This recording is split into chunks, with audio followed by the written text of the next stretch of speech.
I witness న్యూస్కి స్వాగతం. ముందుగా ముఖ్యాంశాలు. అనకాపల్లి జిల్లా Achyutapuram APISC one stop center వద్ద యోగాంధ్ర కార్యక్రమం. యోగా కార్యక్రమంలో పాల్గొన్న హోంమంత్రి వంగలపూడి అనిత, అనకాపల్లి ఎంపీ సీఎం రమేష్. గురువారం తెల్లవారుజామున ఏకధాటిగా కురిసిన వర్షం. భారీ వర్షానికి లోతట్టు ప్రాంతాలు జలమయం.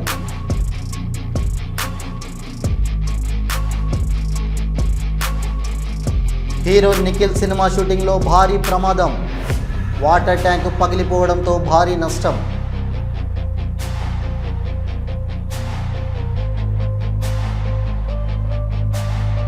స్కూల్ బస్సులపై రంగారెడ్డి జిల్లా రవాణా శాఖ కొరడా.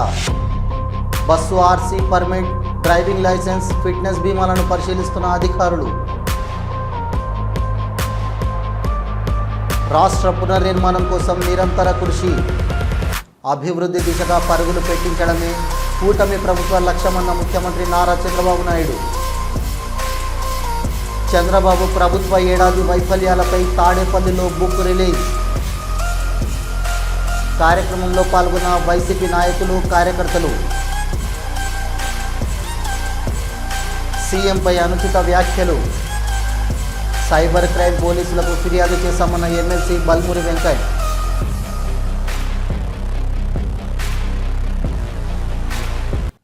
అనకాపల్లి జిల్లా Achyutapuram APIIC one stop center వద్ద యోగాంధ్ర కార్యక్రమం నిర్వహించారు. యోగా కార్యక్రమంలో హోంమంత్రి వంగలపూడి అనిత, అనకాపల్లి ఎంపీ సీఎం రమేష్, ఎమ్మెల్యేలు, అధికారులు పాల్గొన్నారు. రైట్ సైడ్ టర్న్ అవ్వాలి. రైట్ హ్యాండ్ పూర్తిగా వెనక్కి, కుడి పక్కకి. లెఫ్ట్ హ్యాండ్ రైట్ షోల్డర్ దగ్గరికి వస్తుంది, పూర్తిగా సైడ్కి. ఈ విజువలైజేషన్ చేయండి. ఒకసారి నేరుగా శ్వాస తీసుకుని మొదలు పెట్టండి.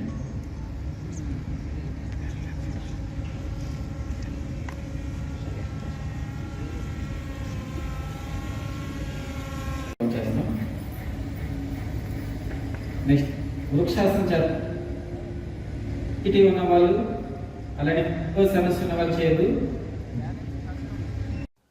నగరంలో గురువారం తెల్లవారుజామున ఏకధాటిగా కురిసిన భారీ వర్షానికి లోతట్టు ప్రాంతాలు జలమయమయ్యాయి. లింగంపల్లి, చందానగర్, మియాపూర్, కొండాపూర్, గచ్చిబౌలి, మాదాపూర్ ప్రాంతాల్లో భారీ వర్షం కురిసింది. లింగంపల్లి రైల్వే అండర్ బ్రిడ్జ్ కింద భారీగా చేరిన వరద నీరుతో వాహనాల రాకపోకలు నిలిచిపోయాయి. బ్రిడ్జి కింద చేరిన వరద నీటిలో 2 కార్లు నిలిచిపోయాయి. లింగంపల్లి తారానగర్లోని పోచమ్మ టెంపుల్లోకి వరద నీరు చేరింది. ఇటీవలే లక్షల రూపాయలు ఖర్చు చేసి వరద నీరు చేరకుండా జీహెచ్ఎంసీ అధికారులు మరమ్మతులు చేసినా ఉపయోగం లేకుండా పోయింది. ఎప్పటిలాగే వాహనదారులకు కష్టాలు తప్పడం లేదు.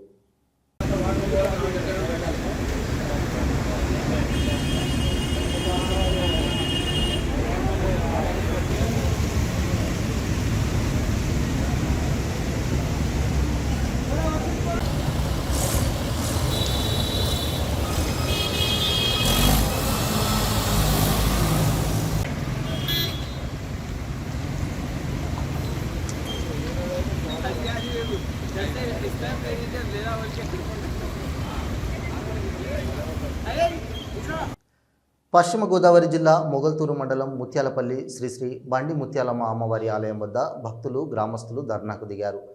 ఆగమన శాస్త్రానికి వ్యతిరేకంగా కొంతమంది ఘటాలను ఏర్పాటు చేస్తున్నారని ఆరోపించారు. అమ్మవారు మద్రాసు నుండి రాళ్ల రూపంలో వచ్చి ఇక్కడ కొలువయ్యారని అన్నారు. పూర్వం నుండి వస్తున్న ఆచారాన్ని పక్కన పెట్టి కొంతమంది ఘటాలను ఏర్పాటు చేస్తున్నారన్నారు. దీనితో గ్రామస్తులు 2 వర్గాలుగా విడిపోవడంతో ఆలయం వద్ద ఉద్రిక్తత చోటు చేసుకుంది. దీంతో సంఘటనా ప్రాంతానికి పోలీసులు, ఆలయ కార్యనిర్వహణాధికారి చేరుకొని ఇరు వర్గాలతో మాట్లాడారు.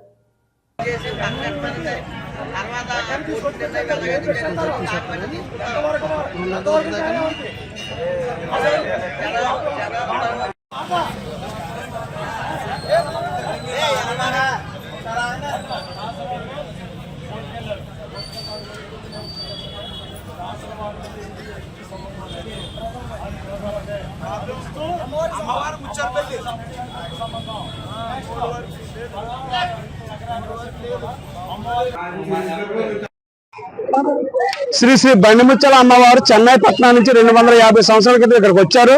రాళ్ల రూపంలో వచ్చి రాళ్లలో కొలువయ్యింది. వానకు తడుస్తాను, ఎండకు ఎండుతాను అనేటటువంటి నిరంతరం గ్రామస్తులు చెప్పడంతో గుడి కూడా కట్టలేదు. కానీ ఆగమ శాస్త్రం అనేటటువంటిది దేవాదాయ శాఖలో అతి ముఖ్యమైనటువంటిది. ఇంటికి వాస్తు ఎలాగో దేవస్థానంలో కూడా ఆగమ శాస్త్రం అనేది చాలా ముఖ్యమైనది.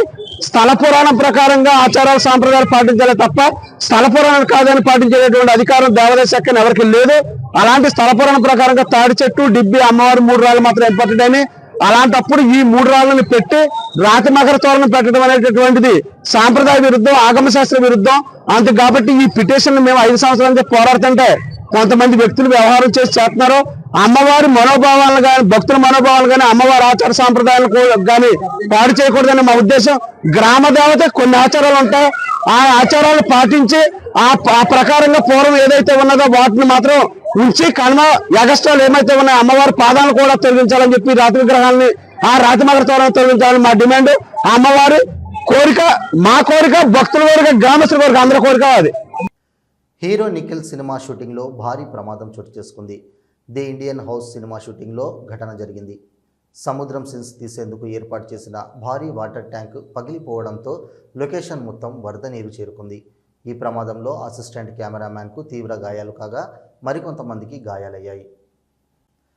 పరవాడ జవహర్లాల్ నెహ్రూ ఫార్మాసిటీలో ప్రమాదం. Sai Shreyas pharma nutrical private లిమిటెడ్లో గ్యాస్ లీక్ అయి 2 మృతి చెందారు. ఒకరి పరిస్థితి విషమంగా ఉంది. పనిచేస్తున్న 3 ఉద్యోగులు గ్యాస్ లీక్ ఘటనపై సమగ్ర విచారణ చేయాలని pharma city staff and workers union గౌరవ అధ్యక్షులు గనిశెట్టి సత్యనారాయణ డిమాండ్ చేశారు.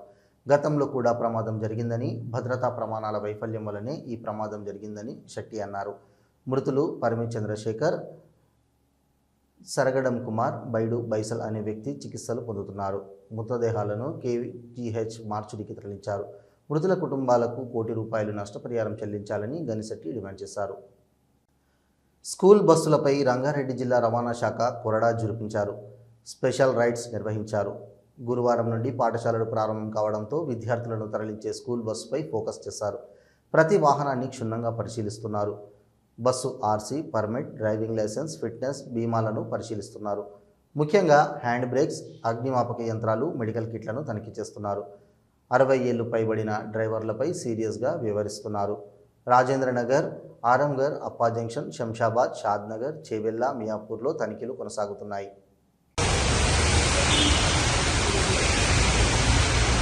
డేట్ ఉందా 2020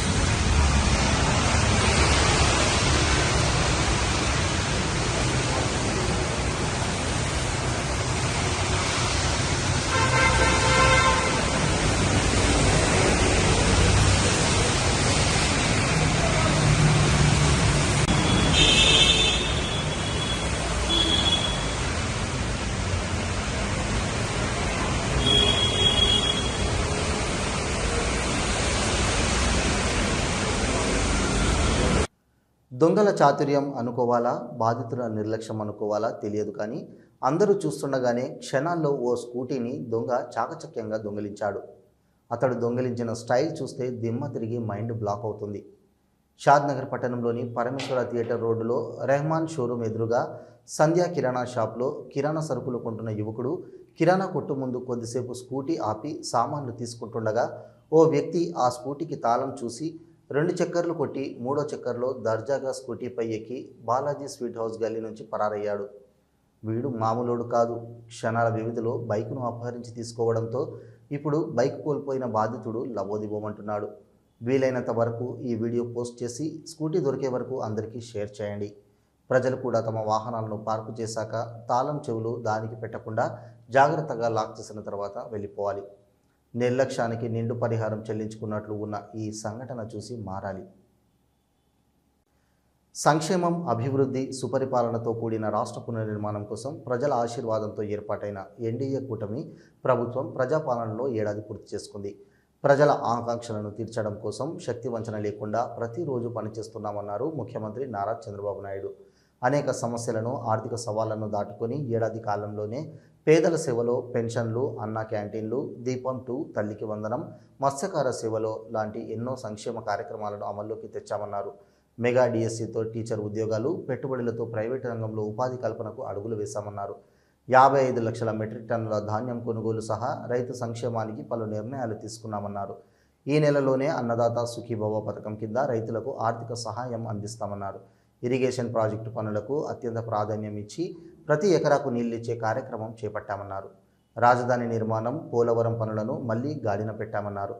రైల్వే జోన్ సాధించామని, స్టీల్ ప్లాంట్ను పరిరక్షించామని, మీ ఆశీర్వాద బలంతో రాబోయే రోజుల్లో మరిన్ని సంక్షేమ అభివృద్ధి కార్యక్రమాలు చేస్తామని అన్నారు. ఎన్డీఏ నూతన ప్రభుత్వం వచ్చి 1 సంవత్సరం అవుతుంది. అదే సమయంలో ఇచ్చిన హామీలు ఆ రోజు ఎన్నికల మేనిఫెస్టోలోని చాలా స్పష్టంగా, మేనిఫెస్టోని కాకుండా ప్రచారంలో కూడా చాలా స్పష్టంగా చెప్పాను. అభివృద్ధి, సంక్షేమం, ఎన్డీఏకి 2 కళ్ళు, ఈ 2 కూడా సమాంతరంగా ప్యారలల్గా ముందుకు తీసుకెళ్తామని చాలా స్పష్టంగా హామీ ఇచ్చాం. కూటమి ప్రభుత్వం ఏర్పడి ఏడాది పూర్తయిన సందర్భంగా ఐటీ విద్యాశాఖ మంత్రి నారా లోకేష్ మీడియాతో మాట్లాడారు. సుపరిపాలన తొలి అడుగు పడింది. విధ్వంస పాలన నుంచి ఏకంగా వికాసం వైపు మన ప్రభుత్వం ప్రయాణం ప్రారంభించింది. కేంద్రంలో ప్రధానమంత్రి గారు, రాష్ట్రంలో గౌరవ ముఖ్యమంత్రి చంద్రబాబు నాయుడు గారి నాయకత్వంలో ఆంధ్ర రాష్ట్రంలో డబుల్ ఇంజిన్ సర్కార్ అనేది ఈరోజు నడుస్తుంది. ఒక ఉద్యోగాల విషయంలో చూస్తే మెగా డిఎస్సి ఏర్పాటు చేసి ఏకంగా 16,347 పోస్టులు ఈరోజు ప్రజాప్రభుత్వం భర్తీ చేస్తుంది. చంద్రబాబు ప్రభుత్వ ఏడాది వైఫల్యాలపై తాడేపల్లిలోని వైఎస్ఆర్సీపీ కేంద్ర కార్యాలయంలో పుస్తకం ఆవిష్కరణ జరిగింది. సజ్జల రామకృష్ణారెడ్డి మీడియా సమావేశంలో మాట్లాడారు.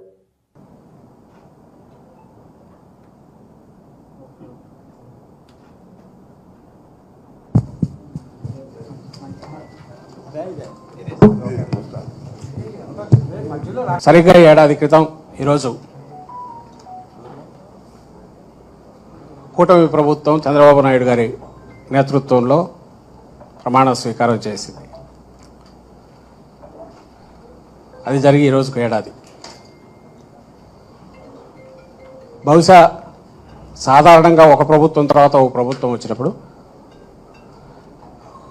కొద్దిగా తేడాలు అటు ఇటుతో ప్రభుత్వం అనేది ఒక మామూలు దీనిగా జరుగుతూ ఉంటుంది. పాలనా వ్యవహారాలు. కానీ 2019-24 మధ్య ఇంతే ల్యాండ్ స్లైడ్ విక్టరీతో ఇంతకంటే ఎక్కువ, ఎందుకంటే ఒకే పార్టీ ఒక సింగిల్ పార్టీగా వైఎస్ఆర్సీపీ పోటీ చేసి ఆ రోజు 151 సీట్లతో గెలిచినప్పుడు ఇదే రకంగా ఒక ఘనమైన విజయంతో 19లో పాలన మొదలుపెట్టారు జగన్మోహన్ రెడ్డి గారు. సో అప్పటికి ఒక గీటురాయి ఏర్పాటు చేశారు, ఒక కొలమానం కొలబద్ద 19-24 మధ్య తన పాలనతో జగన్మోహన్ రెడ్డి గారు. 24 అంటే ఏడాది క్రితం చంద్రబాబు నాయుడు గారు మళ్ళీ అధికారంలోకి వచ్చారు. 3 పార్టీలు కలిసి భారీ మెజారిటీతో, అత్యంత భారీ మెజారిటీతో అధికారంలోకి వచ్చాడు. 3 పార్టీలు కలిసి. అప్పటి నుంచి ఈ సంవత్సరం అయింది.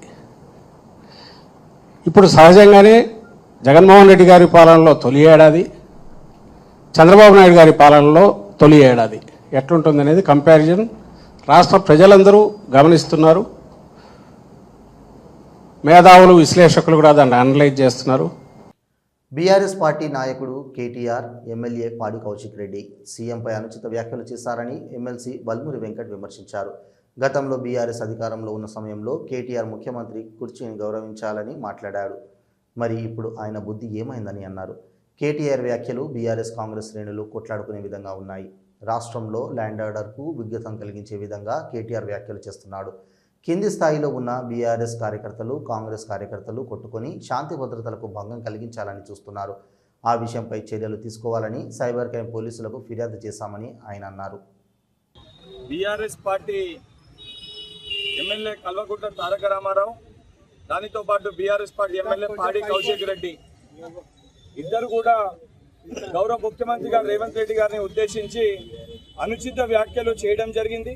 చేయడమే కాకుండా బీఆర్ఎస్ పార్టీ ఎమ్మెల్యే పాడి కౌశిక్ రెడ్డి తన అఫీషియల్ ట్విట్టర్ హ్యాండిల్లో ఒక శాసన సభ్యుడని కనీస ఇంగిత జ్ఞానం లేకుండా, కనీసం ఆలోచన లేకుండా, గతంలో మీరు అధికారంలో ఉన్నప్పుడు కేటీఆర్ అనేక సందర్భాల్లో ఆ కుర్చీని గౌరవించాలి, ఆ కుర్చీని గౌరవించి మాట్లాడాలని చెప్పిన వ్యక్తులు ఈరోజు అవన్నింటినీ కూడా మర్చిపోయి ఇష్టం వచ్చినట్టు వారు ప్రవర్తించి వారు మాట్లాడడం జరిగింది. వారు మాట్లాడిన మాటలు ఏదైతే తెలంగాణ సమాజంలో ఉన్న ప్రజలు, ముఖ్యమంత్రి గారి అభిమానులు, ఎవరైతే అందరి మధ్యలో కూడా అటు కాంగ్రెస్ పార్టీ శ్రేణులు, బీఆర్ఎస్ పార్టీ శ్రేణులు కొట్లాడుకునే ఒక వాతావరణాన్ని వీరు క్రియేట్ చేసే ఒక ప్రయత్నం చేస్తున్నారు. యాదగిరిగుట్ట శ్రీ లక్ష్మీ నరసింహస్వామి ఆలయానికి భక్తుల రద్దీ పెరిగింది. కొండపై నుండి కిందికి వెళ్లడానికి బస్సు సౌకర్యం సరిగా లేకపోవడంతో తోపులాట చోటు చేసుకుంది. ఒకరిపై మరొకరు భక్తులు దాడి చేసుకున్నారు. వేసవి సెలవులు ముగుస్తుండటంతో యాదాద్రికి భక్తుల రద్దీ పెరిగింది. స్వామివారి దర్శనానికి భక్తులు బారులు తీరారు. భక్తుల రద్దీ దృష్టిలో ఉంచుకుని అధికారులు సరైన బస్సులు ఏర్పాటు చేయలేదని భక్తులు ఆవేదన వ్యక్తం చేస్తున్నారు.